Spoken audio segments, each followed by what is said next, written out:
Before we vote on your request for parole, we do have some questions. Do you think you'll be able to adjust to life on the outside? Allow me to partologize myself. Suppositorily speaking, my incarceration has forced, you understand, the ventilation of, shall I say, my dairy air.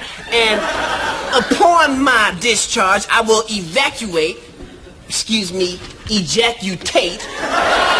my mind to the prophylactic of the bowels of society.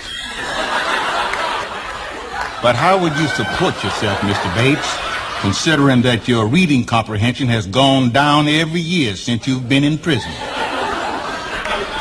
A very vaginative proposition, my man. That is to say, prostitution pertaining to the cotex, you understand, of the argument. I myself have imminentized my liquidation, therefore, ergo, i.e., that is the instigation, which is excessive cleavage, shall we say.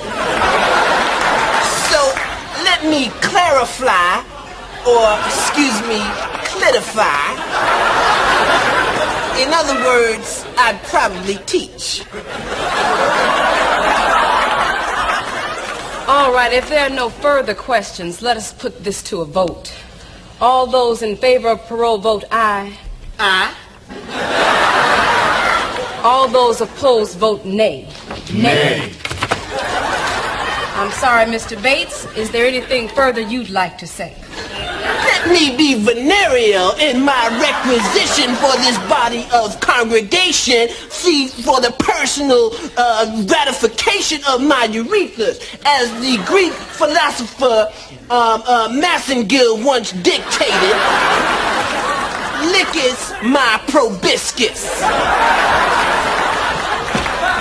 Undouche me. I can find my own damnation in tardy completion.